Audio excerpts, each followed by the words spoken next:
If you guys remember this Tack eco strategy, or should I say the best eco strategy inside of BT Battles 2, this was one of the best since the strategy has been created for a very long time inside of Battles 2, which you guys remember this, that you could somehow defend some counter rushes like Gigantic Fortified Bats, any rushes like Tie ZMGs, Hyper Dance, and much more with it. Which is why for today's video, we're going to be trying once again using the best late game Tack strategy, which you guys remember this strategy was been made for a very long time. And I'm not going to lie that I'm saying this is definitely the best moment that you can somehow defend some Gigantic Fortified rushes and much more with this. So can we find out if the strategy is still pretty good in Battles 2? Let's find out and see, alright? So if you guys are new to my channel and want to see more content like this, make sure you sub and also smash the like button if you have not already. But without further ado, let's just jump right into today's video.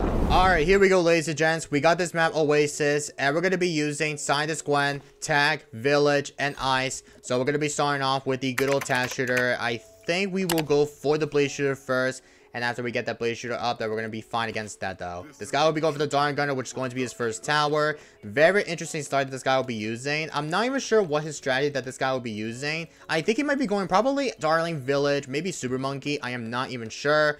Hopefully this guy does somehow... Oh, we're going to leak down a lot, actually.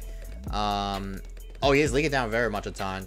Alright, looks like we are good to go. Alright, so... good thing this guy ended up barely linking down very much a ton here, because I know we have like 136 per lives. And yeah, this might be pretty difficult just to see if we could probably still handle against that, because basically we're in the game mode in Play with Fire. If you do not know what that game mode is, it's basically the game mode when you actually send a lot of Vico progression, it gives you like a double amount. And the Bloons sends, it will barely send my opponent and also to myself here, because basically when I ever sent a lot ton of Vico, it always sent to Bloons to both on our sides. So that's why we're gonna make sure that we have to somehow go all the way to get to the better progression. Even though in Player of Fire might not be the best thing, but it might be the best, because basically if my opponent decides to like do is just to refuse to rush me or so, then I could just still do is we could probably just still able to counter my opponent like an all-out fortified bat, but it will send it to myself, which is definitely going to be pretty interesting, that we could probably still be making sure that we could probably just defend our own rush, which is going to be the better way. He's going for the Buccaneer, and he's got the farm.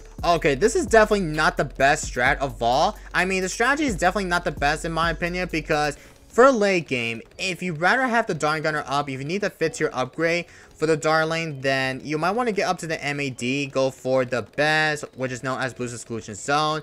And last, it will be the Ray of Doom. I'm not too sure how exactly is this guy's going to somehow defend the insides when the BAD is about to pop. Like, DDTs might spawn before the BAD ended up popping. Let's use the level 3 ability just to be safe here. And I need to go for the Rain of Fire, actually. So, I think this might be the Rain of Fire spot, if I could be wrong about this. So let's go ahead and get that Rain of Fire up. There we go. And let's go ahead and get that Tack shooter all the way before he sends me with some purples as well. Like, getting overdrives or the Tack Bearer will easily pop those purples quite faster here. So hopefully we do need to make sure that we need to get that overdrive up. After we get that up, then we should be quite vibing here. And I need to get that village up before we don't want to somehow end up die to any sort amount of camo rushes here.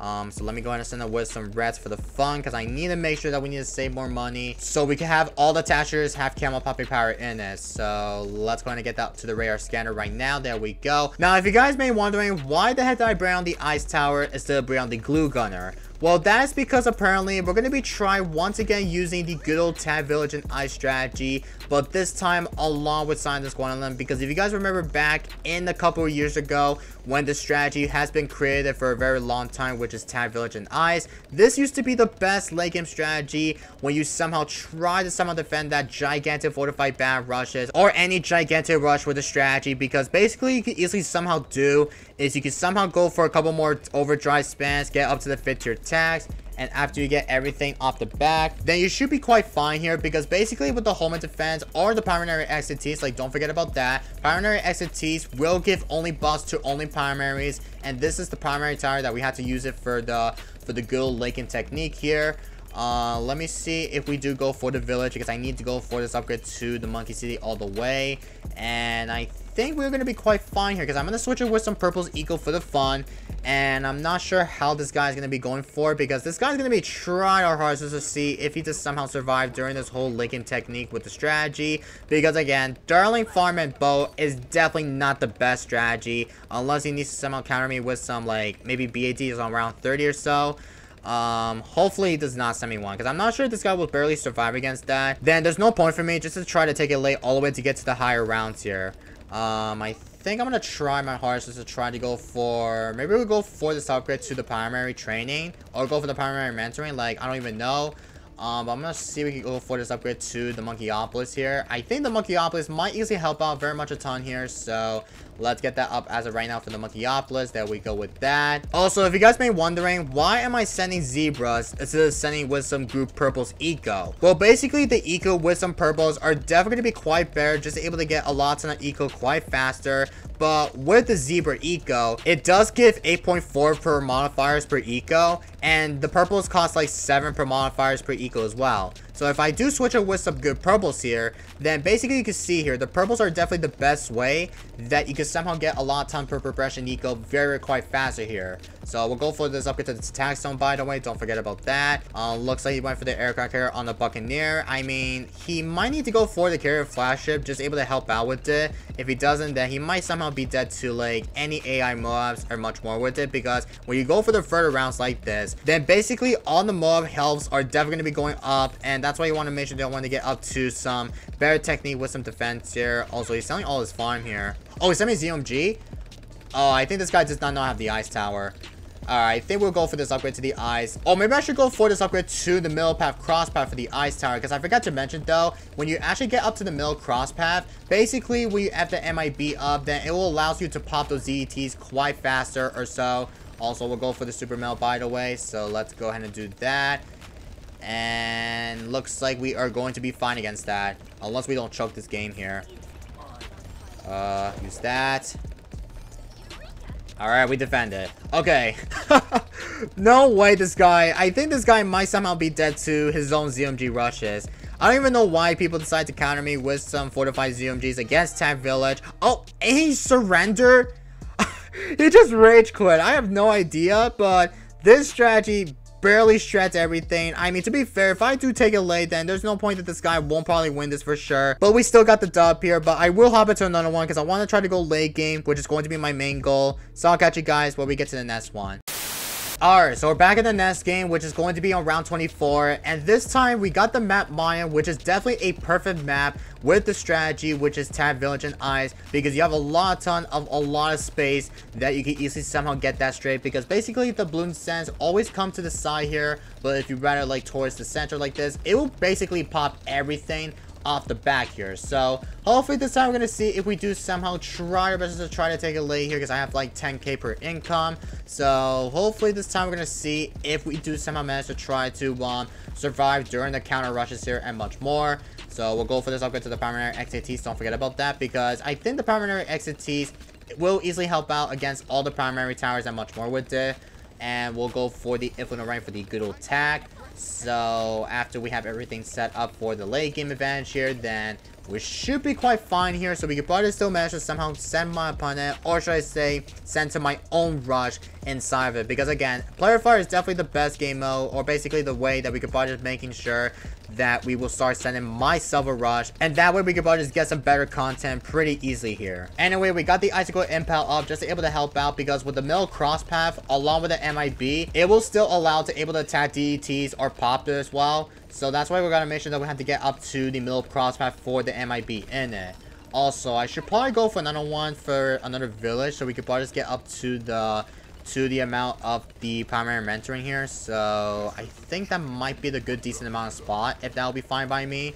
I don't know if there's I think we could probably still get a lot of upper spot here for the Tack shooters and stuff here. And don't forget, we could probably just go for another ice tower right next to the water here, because I think the best way that we could probably still be sure, if we do need to go for this upgrade to the snowstorm or the Arctic wind, we could probably still place on a couple more Tack shooters on the water, which is probably going to be a very smart idea, just able to get that straight.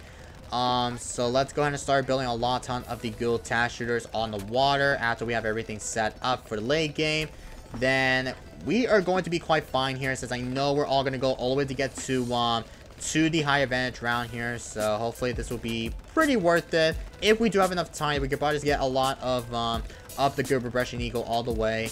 Hopefully we have everything set up for round 39 maybe or so. But if he doesn't counter me before round 39, then we will probably just send my opponent a rush, and we'll send it to myself a rush here, because again, this guy has 112 per lives here, which means he has a little bit of low lives advantage here, which probably not going to be as good for him though, because he needs to start countering me with some gigantic fortified bad rushes, because he has a lot ton of farms by the way. But we have plenty of time, so we can probably just get a lot ton of every star amount of every defense up.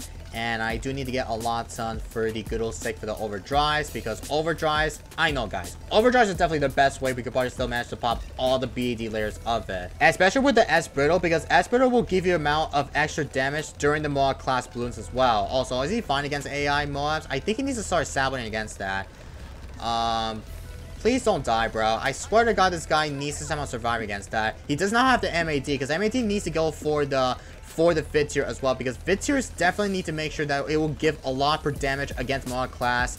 So you need to go for the MAD, boss, wherever you are, but you need the MAD for the upgrade. Oh, he's got the best up for this Darn Gunner. Alright, that kind of makes sense that best is definitely pretty worth it to able to defend that. But I guess he got that up for the good old best upgrade for the Darn Gunner, which is pretty insane. And he's got the MAD. So yeah, he knows what he's up to. He knows. Let me see if we do get a couple more overdrives after we have everything start prepared. Then we will wait it out until this guy decides to counter me, because I'm feeling that this guy needs to do is you need to get the M bomber up for the ninja, because if you don't have the M bomber, then you might be dead to the DETs inside before the BAT somehow pops here. So if you don't, then you're probably gonna die to an insta DET inside here, unless you need to get that Saba up, just able to help out with it. Later. Alright, so I think I have everything set up, because we do have the home defense in case we need to start prepare for everything. We have the level, oh, we don't have level 19 anyways, or level 20, sorry. We got the level 20 on the side as Gwen. And let's see if we can probably still wait until we wait for round 39 to come out, because again, this guy has a lot ton of, he's got a lot ton of ninjas all over the back here with everything. With the MED, I think he might be fine here against like any sort amount of rushes here, like the DTs inside. Yeah, he needs to go for a couple more stuff here before he needs to start preparing for the rushes here.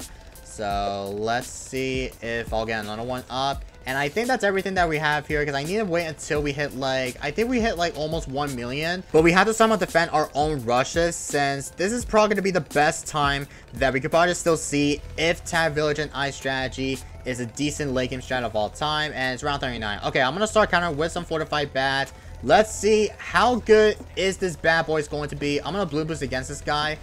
And I think he needs to somehow defend that rush like a lot recently here, because he doesn't have any much ninjas on the stack here. Alright, let's use it right about now. I'll go ahead and use my tower boost, hold my defense. And looks like we're definitely defending. Like, no joke. That's a lot of fortified bats. I need to rebuy and sell my home defense. Don't forget about that. He's sending me a bunch of DETs here. I don't have my level 10 ability ready. I need to micro level 10. I kind of forgot about that. Also, he might be dead to the rush here. Okay. Use my homeland. I'll go for level 20 ability micro. And I think he's dead to the rush here. Yeah, that strategy is so freaking insane here. It's still pretty insane. I am not kidding that I'm saying this. I mean, dude, look how obliterated we defended. Tack Village and Ice, still pretty insane late game strat here. I would probably take that here, because basically we almost barely defended, or we actually defended actually here. Also, don't tell we're probably gonna die to it, Moabs here. Okay, we didn't die. Holy freaking cow, Tack Village and Ice, still one of the best late game strategy. I don't know if you guys have thought that Tack Village and Glue is still better, but along with the Tack combo with the Ice in it, or Village, that thing obliterates every fortified bat. But yeah, let me know if you think that Tack Village and Ice is quite better, or do you think Tack Village and Glue is still the better point, because people rather go for the Glue Gunner, because Glue is definitely the best moment that you can easily somehow defend some counter rushes and much more here. But we'll take that for the content. So again, just for knowing though. Bam, I'm gonna call it for today's video, so I hope you guys do enjoyed it. If you got something not sub, please subscribe, and also smash the like button if you enjoyed today's video, and I will see you guys in the next one, and peace everybody.